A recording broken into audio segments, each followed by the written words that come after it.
Technical প্রকাশনীর বই পড়ুন, আপনার সাফল্য নিশ্চিত করুন। টেকনিক্যাল প্রকাশনীটি কেন সেরা, আজকে আমরা সেটি আলোচনা করব এবং পুরো ভিডিও জুড়ে থাকবে কোন প্রকাশনীর বইটি মূলত তোমাদের জন্য পারফেক্ট হবে এবং কোন প্রকাশনীর বই থেকে তুমি 90 থেকে 80% মার্ক কমন পাবা, সেটি নিয়ে আজকে আমরা আলোচনা করব। সো ভিডিওটি পুরোটাই দেখো, কেন টেকনিক্যাল প্রকাশনী সেরা একটু পরেই তা বুঝতে পারবা।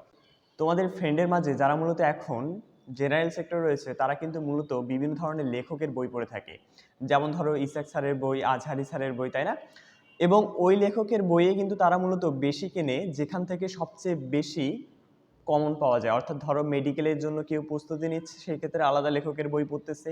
আবার দেখা যায় কেউ ইঞ্জিনিয়ারিং সেক্টরের জন্য প্রস্তুতি নিতেছে, সেক্ষেত্রেও দেখা যায় তারা আলাদা লেখকের বই কিনে থাকে। কেন কিনে থাকে? কেননা তারা ওখান থেকে সবচেয়ে বেশি কমন পাবে এবং ওখান থেকে সবচেয়ে বেশি কিন্তু কোশ্চেনগুলো পরীক্ষাতে করা হয়ে থাকে।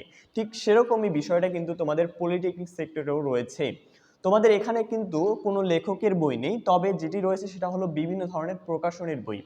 এই ক্ষেত্রে অনেক ধরনের প্রকাশনী রয়েছে, বাট কোন প্রকাশনী থেকে সবচেয়ে বেশি কোশ্চিন করা হয় সেটা কিন্তু তোমাদেরকে আগে ভালো করে বুঝতে হবে। জেনারেল সেক্টরে যেমন বিভিন্ন ধরনের লেখকের বই থেকে কমন আসে, ঠিক তেমনই পলিটেকনিক সেক্টরে সবচেয়ে বেশি কমন আসে হলো টেকনিক্যাল বই থেকে। এটার প্রমাণ আমরা কিন্তু ইতোমধ্যে আমাদের ইউটিউব চ্যানেলে দিয়ে দিয়েছিলাম। আমরা এর আগে দেখেছিলাম যে ইংলিশ 2 এর এই রিসেন্ট যে পরীক্ষাটা হয়েছিল 2022 সালে, ওখানকার প্রায় 95% মানে কোশ্চেনেই প্রায় টেকনিক্যাল বই আলোকে করা হয়েছিল এবং মাত্র একটি কোশ্চেন করা হয়েছিল, সেটা হলো হক বইয়ের আলোকে। সো টেকনিক্যাল বই থেকে যেখানে 90% কমন আসে, তাহলে কেন তোমার জন্য টেকনিক্যাল বইটি সেরা হবে না? শুধু যে কমন আসে সেজন্যই টেকনিক্যাল বই সেরা তা কিন্তু নয়, এছাড়াও অনেকগুলো কারণ আছে যার কারণে কিন্তু আমি মূলত টেকনিক্যাল বইটাকে সেরা বলে থাকি।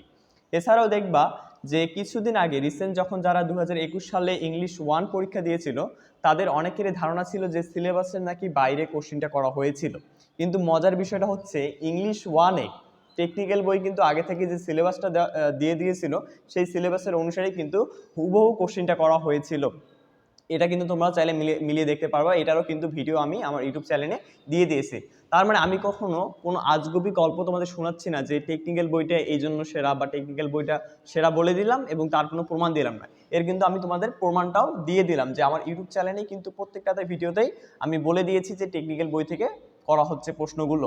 এবং যখন আমরা সাজেশন তৈরি করি পরীক্ষার জন্য, তখনও কিন্তু আমি টেকনিক্যাল বই থেকে সাজেশনগুলো তৈরি করে থাকি। প্রথমেই আমি যদি তোমাদেরকে ইংলিশ 1টা দেখাই, সবচেয়ে বেশি মজার যেটা আমার কাছে লাগে টেকনিক্যাল বইয়ের কাছে, সেটা হলো ইংলিশ 1-এর যে এরা বইটি তৈরি করছে। এই বইটি একদম চমৎকার বলা চলে তোমার জন্য। এবং দেখবা এই যে এর পৃষ্ঠায়, হ্যাঁ, এই যে একবারে চলে এসেছে আমার হাতে পৃষ্ঠাটি, এটা হচ্ছে 4 নম্বর পৃষ্ঠা। এই 4 নম্বর পৃষ্ঠায় কিন্তু একটা সুন্দর সিলেবাস দেওয়া হয়েছে। এখানে বলা আছে যে তোমার গ্রুপ এতে আসবে 10 মার্ক, গ্রুপ বি থেকে আসবে 20 মার্ক এবং গ্রুপ থেকে সি থেকে থাকবে হলো 30 মার্ক। হুবহু কিন্তু তুমি এই সিলেবাস অনুযায়ী কিন্তু বোর্ডে কোশ্চিনটা পাবা, একদম গ্যারান্টি। এটাতে কোনো সন্দেহ নেই যে তুমি এই সিলেবাস অনুযায়ী কোশ্চিন পাবা না। সো এই যে তোমার যে এখানে সিলেবাসটা তুমি দেখতেছো, আমি তোমাকে যদি একটু দেখাই, এই যে তুমি যে সিলেবাসটা এখানে দেখতেছো, এই সিলেবাসটা কিন্তু তুমি অন্য কোনো ধরনের প্রকাশনীর বইতে খুঁজে পাবা না। আমি কিন্তু যখন সাজেশন তৈরি করি তখন কিন্তু কোনো প্রকাশনীর বইতে এরকম সিলেবাসটা আমি খুঁজে পাইনি, যেটা কিন্তু টেকনিক্যাল বইয়ে রয়েছে। সো টেকনিক্যাল বইটি এই দিক থেকে কিন্তু সেরা। সো এরপর যদি আমি তোমাদেরকে ম্যাথের রিভিউ দেই, সো ম্যাথের ক্ষেত্রে দেখবা যে এখানে তোমাদের যে প্রশ্নগুলো করা হবে, মানে ধারাবাহিকভাবে যে প্রশ্নগুলো দেওয়া হয় তোমাদের জন্য, সবচেয়ে বেশি যে ইম্পর্টেন্ট গুরুত্বপূর্ণ প্রশ্নগুলো সেগুলো কিন্তু সামনে তারা তুলে দিয়ে থাকে। ওরা কিন্তু মাঝে কিংবা যে একদম সাইটে বা উদাহরণে এরকম কিন্তু এলোমেলো ভাবে দেয় না। কিংবা তুমি অন্যান্য প্রকাশনীতে দেখবা যে ইম্পর্টেন্ট প্রশ্নগুলো উদাহরণে দেওয়া আছে, কিংবা বইয়ের মাঝে দেওয়া আছে, কিংবা পেজের মাঝে দেওয়া আছে। সো এটা কিন্তু তোমার জন্য একটু বিরক্তিকর হবে এবং দেখা যায় কখনো কখনো হয়তো বা তুমি গুরুত্বপূর্ণ প্রশ্নগুলোকেই কিন্তু বাদ দিয়ে চলে গেছো।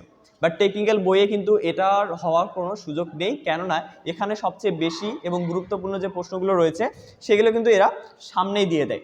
যার কারণে কিন্তু তুমি যে প্রশ্নগুলো গুরুত্বপূর্ণ সেগুলো সামনেই পেয়ে যাচ্ছ এবং তার মানে তোমাকে বেশি খুঁজতে হচ্ছে না যে ওইদিকে একটা প্রশ্ন এইদিকে আরেকটা প্রশ্ন। সো এইটা হচ্ছে টেকনিক্যাল বইয়ের বিশেষত্ব অন্যান্য প্রকাশনীগুলোর তুলনায়। তাহলে আমরা দেখলাম যে টেকনিক্যাল বই থেকে সবচেয়ে বেশি কমন আসে এবং টেকনিক্যাল বইয়ে যে প্রশ্নগুলো গুরুত্বপূর্ণ সেই প্রশ্নগুলো কিন্তু তারা বইয়ের সামনেই কিন্তু তোমাদের সামনে তুলে দেয়। এবং দেখবা বইয়ের সর্বশেষে এরা কিন্তু আরও একটি সাজেশন তোমাদেরকে প্রেফার করে। এই সাজেশনটা অনুযায়ী যদি তুমি পড়ে যাও, ইনশাল্লাহ ওখান থেকেও তুমি একটা ভালো রেজাল্ট করতে পারবা, যেটা কিন্তু অন্যান্য বইয়ের তুলনায় একটু ব্যতিক্রমী। এই গেল টেকনিক্যাল বইয়ের বিশেষত্ব। এবং আরও যখন তুমি এই বইটা পড়তে যাবা তখন কিন্তু তুমি বইটা পড়ে মজা পাবা, কেননা এখানে যে তথ্যগুলো দেওয়া রয়েছে তথ্যগুলো কিন্তু খুবই ইনফরমেটিভ তথ্য। অর্থাৎ তোমাকে কোনো কিছু যদি বিশ্লেষণ করতে দেওয়া হয়, সেটা যদি তুমি খুব সুন্দরভাবে সংজ্ঞাটা দেওয়ার পর সেটা যদি ব্যাখ্যাটা দেওয়া মানে দিতে পারো, তাহলে কিন্তু সেটা তোমার জন্য আরও ভালো হবে। সেটা কিন্তু টেকনিক্যাল বইয়ে রয়েছে। অর্থাৎ কোনো কিছু সংজ্ঞা দেওয়ার পর সেটা কিন্তু সুন্দর একটা ব্যাখ্যা করে দেওয়া হয়েছে এখানে, যার কারণে কিন্তু অন্যান্য বইয়ের তুলনায় কিন্তু আমাদের টেকনিক্যাল বইয়ে পেজের সংখ্যাগুলো একটু বেশি হয়ে থাকে। ওকে, সো তোমাদেরকে এতটুকু বুঝতে হবে যে টেকনিক্যাল বইটার পেজের সংখ্যা বেশি, যার কারণে কিন্তু এর দামটাও হয়তো 100-200 টাকা অন্যান্য প্রকাশনীর তুলনায় বেশি। তবে তোমাকে চিন্তা করতে হবে যে যে প্রকাশনীটা তোমার জন্য ভালো, যে প্রকাশনীটা তোমার জন্য বেশি ইনফরমেটিভ হবে, যে প্রকাশনীটা তোমাকে বেশি তথ্য দিবে, এবং সবচেয়ে বড় কথা হচ্ছে যে প্রকাশনীটা তোমাকে সবচেয়ে বেশি কমন মার্ক দিবে, তুমি সেটাকেই কিনবা। তো তোমাদের সবার জন্য শুভকামনা রইল।